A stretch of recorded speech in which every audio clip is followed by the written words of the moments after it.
Welcome to Business Revival in Gloucestershire, a podcast showcasing the dynamism of the county's businesses and how they're surviving the pandemic.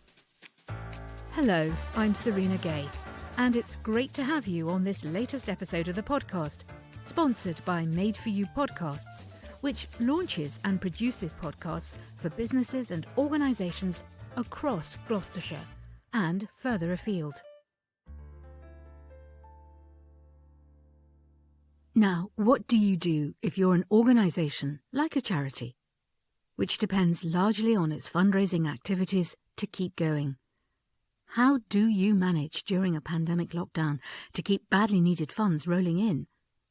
Nikki Budding, this week's episode guest, is the fundraising manager at the Gloucestershire-based charity Hope for Tomorrow, which operates mobile cancer care units to NHS trusts not just in Gloucestershire but across the country. These cancer care units, a bit like wards on wheels, take the treatment to the patients to a spot like a town car park near their homes, so that the patients don't have to make the arduous journey to far-flung hospitals for their chemotherapy doses. Last year, the charity helped over 17,000 patients, and the count will probably be much higher this year. I started by asking Nikki if being treated this way was actually safer than going to hospital during a pandemic. Cancer doesn't go away. COVID will, and there potentially will be another, pandemic in the future. So this is the way forward. And I think with the COVID hit, it was more of a case of like, okay, well, these cancer patients still need to receive treatment. Unfortunately, not all cancer patients have been able to, but some of our trusts have been able to adapt that.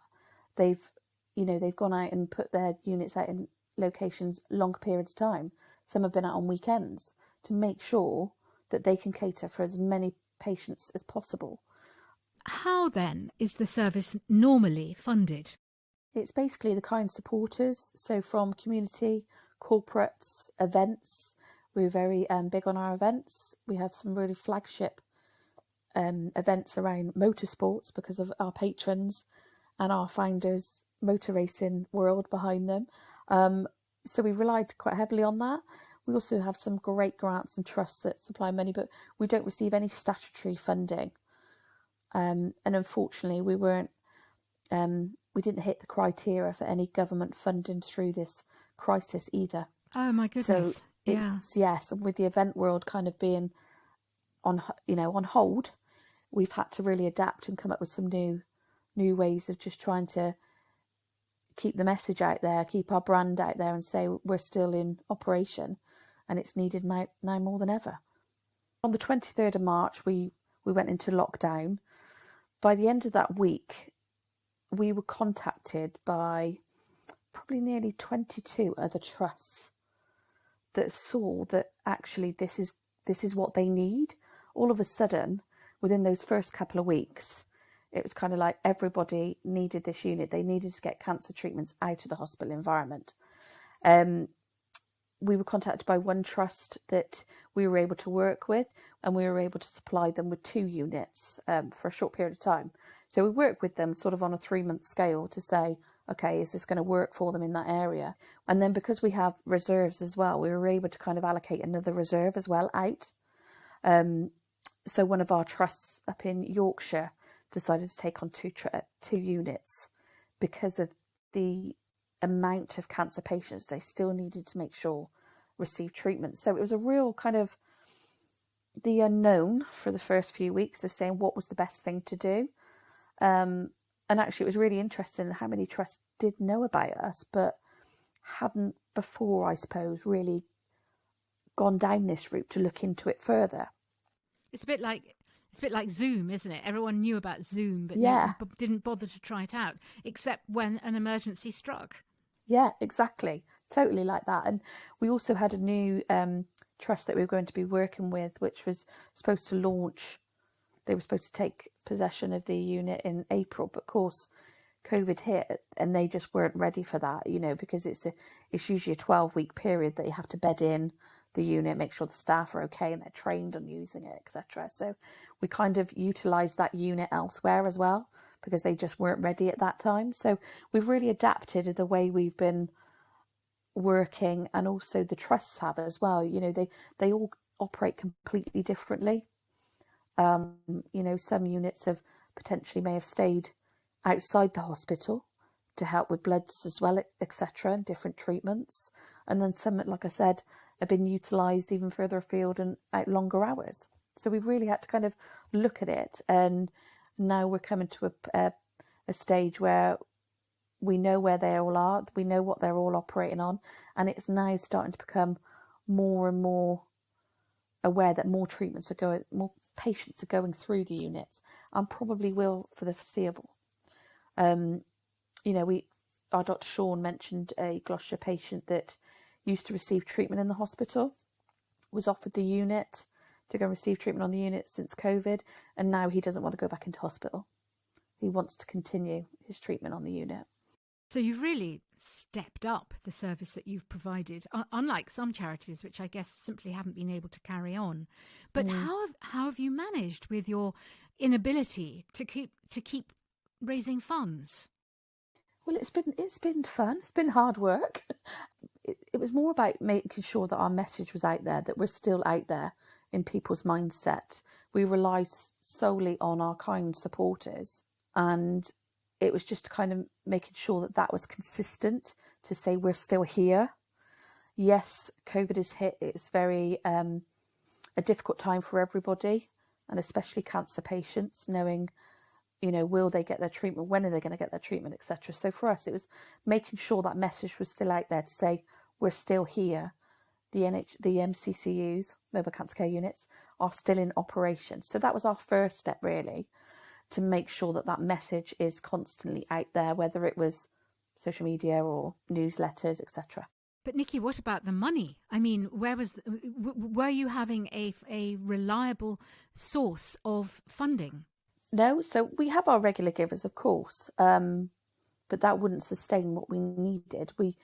We've looked at it every 3 months. So the first 3 months, we needed to cover the costs of our unit, and it costs £198 per day per unit to operate. So we looked at that over a 3-month period, and it was £217,000 we had to raise between April and June. Which you would normally have done through fundraising events, is that right? Yeah, exactly. But there were no fundraising events to be had, so you were entirely dependent on the people that support you in a regular way. Definitely. Not on events. Yeah. No, not at all. But we did look at it, and we thought, well, what can we do event-wise? So we came up with a 1,000-mile challenge, which is a virtual challenge catered for any age or ability, and it was all to do with steps. So we thought, you know, lockdown has put us all at home.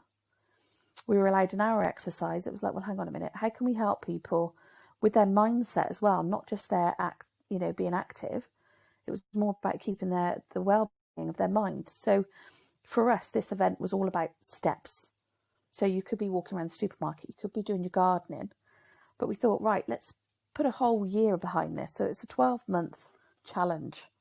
So it's not the keen runners, even though they could take part and they might complete in 4 months, but it was the day-to-day people that just want to walk around the block or walk down the field, walk up the hill, etc., to making sure that they're still keeping active, but they're also supporting a charity.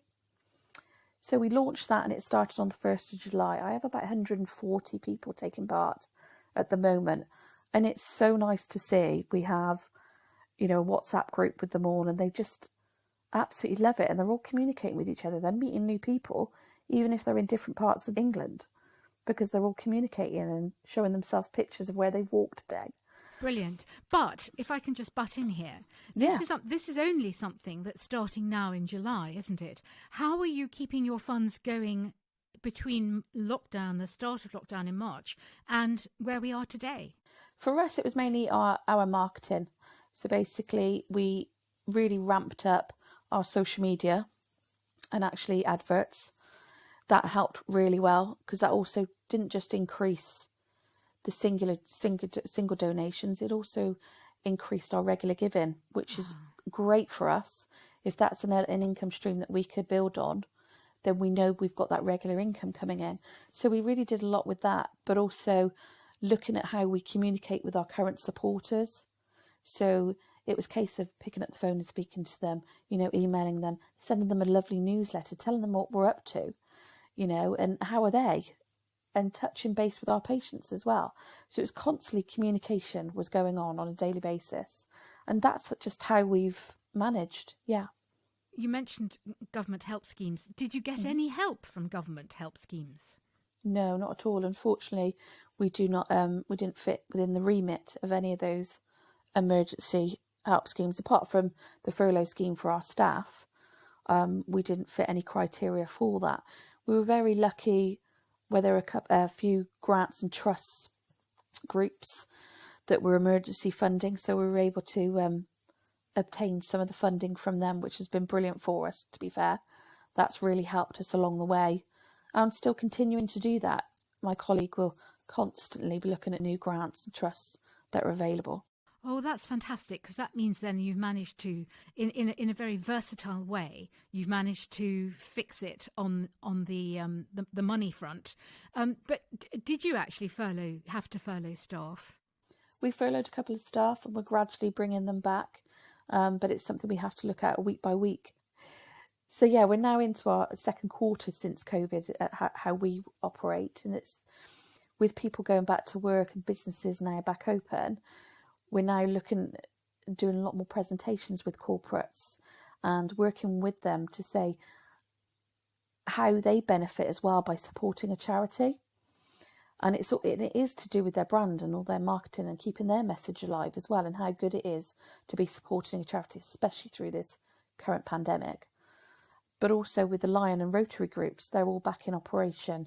Even though it's over Zoom, it's great because we'll be able to get out further afield than what we can at the moment, but actually still keep that message out there. So that's what we're hoping to do now, is that would then just grow and keep us going for the next, help us to go the next 3 months. How would you then put into a nutshell for any other charities in a similar position as to how you've adapted your marketing plans? I think just strip it back, look at what the important messages are, how do they think that they can fundraise? Because I know a lot of charities we've all jumped on the virtual events and quizzes and things like that, isn't it? But we're all doing the same. So it's trying to be different all the time. So don't always have to think big either. It could be a really small thing that's really simple. And we forget some of the simple things. I think sometimes we always think, oh, it's got to be big. But for us, it was stripping it back, looking at get your messaging across, and just be in constant contact with your supporters, checking on them, because they're the ones that's helped you get to this stage. What are your priorities going forward? I think firstly to stay afloat. We're still, we still need to fundraise, and now we're starting to organise some events. So we've got our wing walking and our skydiving events, because we can do that socially distancing. And then once the government guidelines come out, we are starting to plan ahead, but maybe on a smaller scale, because we just don't know what will happen next. Wing walking, that's...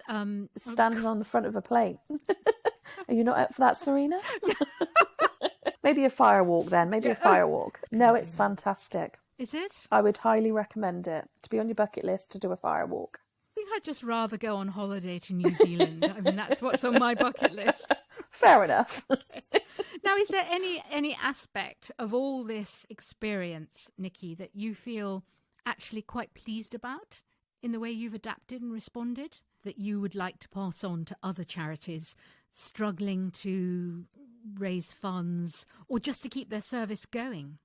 I think just to keep communicating, whether it's with, internally, your board, your supporters, but also just make sure your marketing is strong and you're still in people's mindset.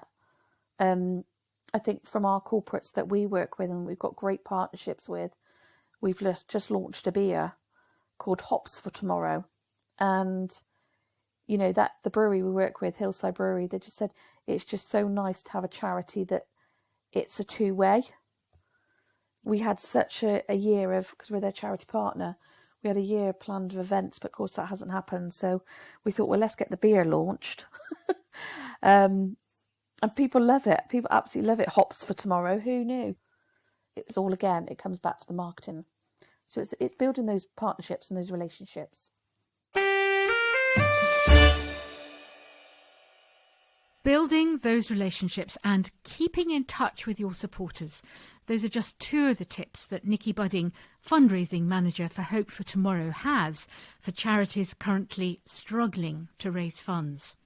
Now, I wonder if our business expert Jill Smith from the Business Kitchen has any other recommendations to make. I know she's waiting in the wings to comment. So hello, Jill. Hello, Serena. So what did you make of Nikki's efforts on behalf of the charity during the lockdown? I think she should be very proud of what she's done. I think the way that they've come through this, particularly when they got no government funding at all, is really, quite remarkable. And the fact that they changed how their offering was solving unrecognised problems actually gave them some opportunities, which I think is incredible. The trusts were contacting them as opposed to the other way around. So I think that was amazing, really. Interesting, wasn't it, that it took a crisis like this for the trusts to wake up to the existence of the mobile units? Well, and also to wake up to the fact that actually that was what some of their patients would have preferred to going to hospital if that had ever been a possibility. Yeah, I mean, it is really an incredible service. So what impressed you most about the steps that Nikki took? The fact that they moved, they again, like some of the other businesses we've heard from over this series, did move quite quickly. Very big focus on their marketing, their social media, their advertising, but really exploring revenue possibilities and really tapping into the people that had already supported them and then finding out what an amazing community that was in terms of how they came through for the charity, and I think have been instrumental in keeping them going over these months. I'm assuming that, I didn't actually pin Nikki down on how much they spent, but that she talked about how they ramped up their social media and their ads input. And that really kept up their visibility. So, in fact, they spent money to make money, which is incredible given the circumstances. Well, there's a lovely phrase that my business partner, Nigel, always says, which is, they talk about mending the roof while the sun shines. And one of the things I think to always think about in any tough times is not stopping your marketing. And they didn't, as you say, they ramped it up, and hopefully they can see that actually going forward that will continue to help the charity be even more successful. We've done quite a few of these commentaries now, Jill. What are the common threads that you're hearing from all these people? I think there's really three. One is the importance of communication. Nikki mentioned this a couple of times, that they communicated with the trust, with their supporters, with their community, with their own employees as to what was going on, what they were doing, what were the challenges. Obviously the marketing, which we've already mentioned, making sure that was really appropriate and focused and producing results. And then I think the other thing was she was talking about small things making big differences. And I think we've heard that from some of the other businesses as well, that it doesn't have to be a huge thing that you change, but actually just making small changes can really produce results. And the final one was collaboration. She mentioned it, and we've heard this before as well, this whole idea of people working together to help everybody get through these challenges, I think was really important. Yeah, of course, she was mentioning that particularly in relation to the launch of the beer, Hops for Tomorrow. Yeah. A lovely play on the name of the charity itself, Hope for Tomorrow. Great stuff, really interesting. Thanks, Jill. And of course, there will be links to Nikki's charity, Hope for Tomorrow, and to Jill's business, The Business Kitchen, on the podcast show notes. So enjoy your week, Jill, and I'll look forward to speaking to you again soon.